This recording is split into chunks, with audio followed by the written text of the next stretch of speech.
Hey everyone, it's Blake. Welcome in to episode number 8 of our TCW Save in TW 2020. This is our State of TCW for February 2020. So if you're new to the Seaverse series or new to the channel overall, I've been doing these State of videos for all the other series we've done here on the channel with the WWE one, the AEW, and so forth. It's just a good way, I think, just to give you an overview of the game world kind of after each month. And so that's what we're going to do with this. It won't be as long of an episode as the actual shows are, but just kind of gives you an overview so you can kind of keep yourself invested in the game world itself rather than just, looking at the shows as we go along. So we're going to look at where we are after 1 month. So these get a lot more interesting, I think, as we get, several months into the save, but I've just always done them. So we will do this after 1 month, and there's not a lot to note, but we will look at popularity boosts and all that for different stars and everything, which I think is the most interesting part of this. But we'll also look at the SWF making their fall after 1 month as well. So we're at 74 overall in terms of our popularity, pretty much everywhere except for Puerto Rico and Hawaii. If you look at our progress, so we did jump up 2. We had a lot of good shows, and we'll kind of recap that in a second. But yeah, I mean, we kind of knew that we had to put on some good shows, and we've not really had a bad show yet, I think, overall. And so that helped us jump up with that. If we look at kind of the company wars, not a lot has changed here. We will look at our competition a bit more here than we do in some of the other saves, just because I think it's a little more important. So USPW actually fell down a spot from 83 to 82. So that's good for us. Not saying we're going to catch them anytime soon, but that's always good for us. So the SWF, as we talked about recently, is a bit of a mess. So they did fall to medium, and we saw that right after Malice in Wonderland. We talked about that on the end of the last episode. But if we look at kind of where they are at, their progress, dropped a couple spots here, so 78 to 76. So we're kind of in that threshold, that 77 number, so that dropped them down to medium. So we'll see kind of if anything changes with the SWF. I feel like this is, one of those things that you usually see in the Seaverse when you start things off, but they are in that cooling down period. So they're not going to be able to rise to big, as we know, because they're in that.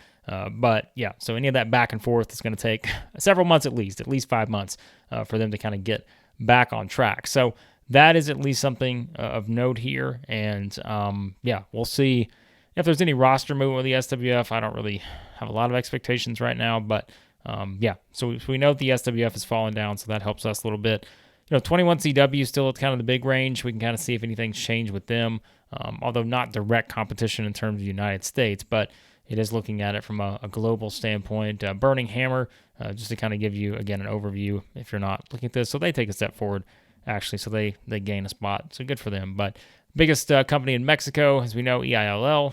We'll just kind of look at these quickly just to give you an idea of the entire game world. So they drop 1 on that. And I guess we look at CWA since they're the biggest company in Canada. And yeah, not a lot to probably note there. Yeah, so 75 stays the same for them. So the company war is not really heated up just yet. So we will obviously talk more about that as we go forward. But looking at kind of the area battles and those kind of things.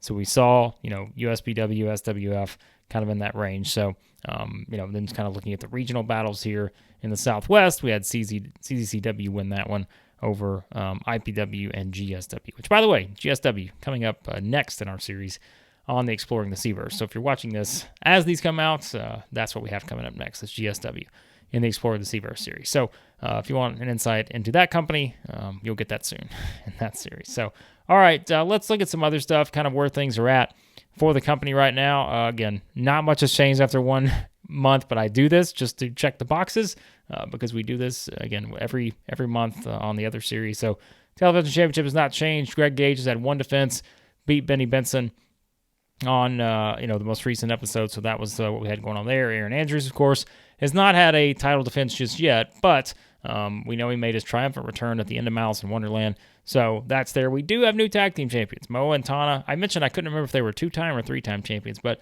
they are officially 2-time champs, and so they beat Killer Shark and Titan.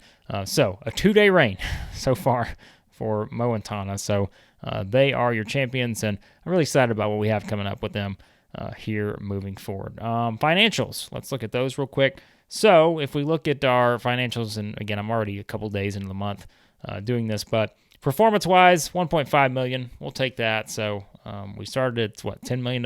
Yeah. So Now at 11,573,117. So, I mean, I guess not a lot to note here. If you guys have anything that you're like, oh man, you should be doing this or that from a financial standpoint, yeah, just tell me. But I'm looking at all this stuff, and I was never really an accountant, so probably not the best person to look at some of these and realize what I need to do. I mean, I know what we could do in terms of like we could lower our worker costs and those kind of things. But I mean, in all honesty, I don't know.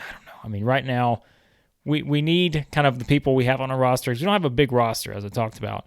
And I'm not going to look at the booking section necessarily just because I don't want to give away a couple of the new signings I've made. But yeah, I think we're going to keep our roster the way it is right now in terms of keeping the people that I know some people look like and say, oh, they're dead weight. You need to get rid of them. Well, eventually there will come a time probably, but I also need some people to lose matches. And so it helps to have them there. So storyline-wise, we can look at where things are. Obviously, the Wolf and Aaron Andrews stuff, 86.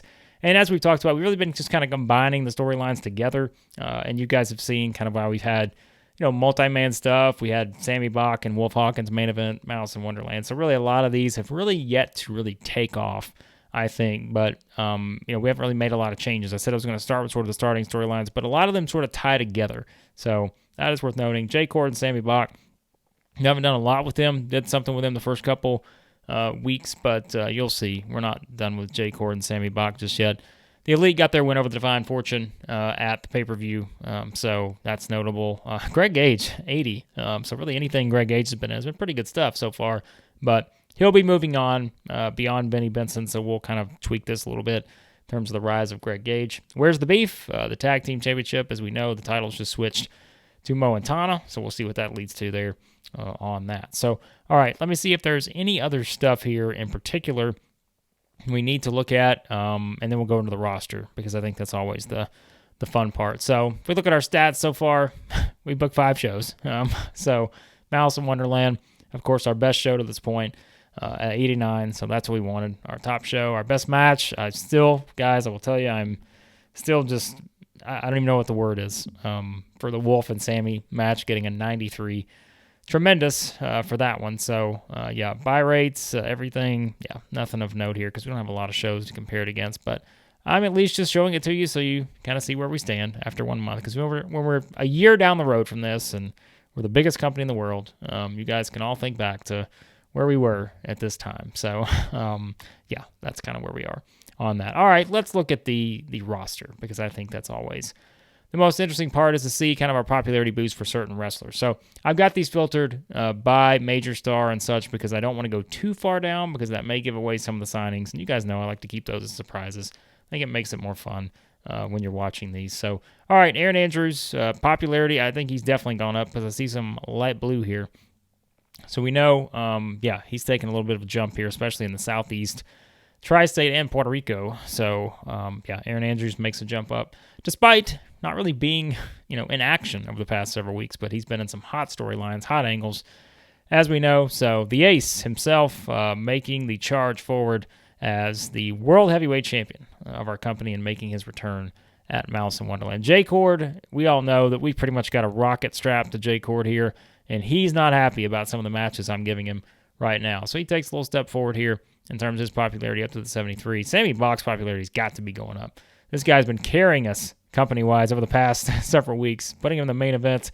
But yeah, so Sammy takes a nice jump here, 3 to 4 in terms of the popularity boost for Sammy. And of course, Wolf. We know Wolf's up into that light blue here in the Mid-Atlantic, so we know Wolf is also heading in the right direction. Yeah, so Wolf takes a big jump actually in the Mid-Atlantic, 5 spots in terms of popularity. So yeah, no surprise, he got the main event win at Malice in Wonderland. So Wolf jumping on up there as the King of Kings continues to try to get to his quest for winning the World Heavyweight Championship. Joshua Taylor, I know, it's kind of been, I said it's like a holding pattern, so he's not changed at all.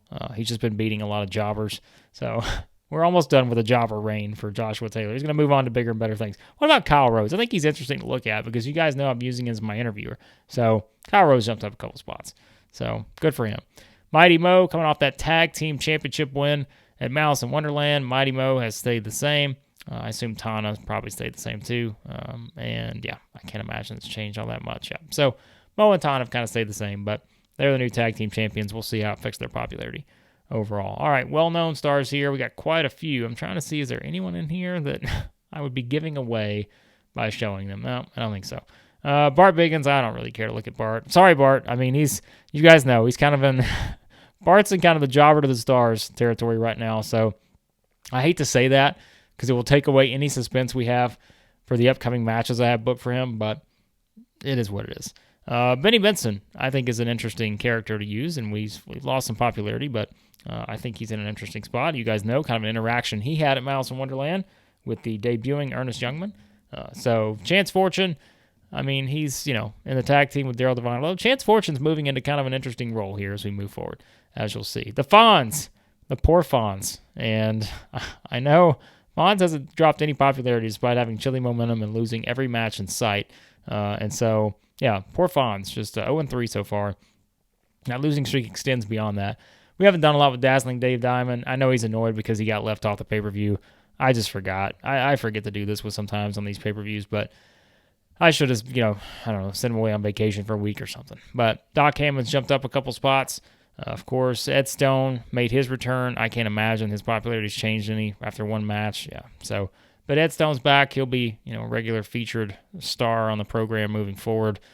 Eddie Chandler takes a step forward. Eddie Peak, I can't imagine has changed at all. Freddie Huggins. You guys know I've been using Freddie quite a bit. And he's not changed at all, despite, I think, winning one, losing one. I don't remember his exact record. Greg Gage, up to a 60, it looks like. So he's gaining some popularity in Canada, too. That helps because we have to show okay, so there you go. I couldn't remember where Greg Gage started. I was like, I think Greg Gage would probably be one of the biggest in terms of popularity jumps. As we see here, that's definitely the case. 9 spots, even 10 spots in some areas. So we're already jumping up double digits. And, I mean, he's definitely jumping up in Canada because we have the broadcasting deal there for our pay-per-views. So, so Greg Gage quickly moving up the ladder here, and I know you guys are not surprised by that.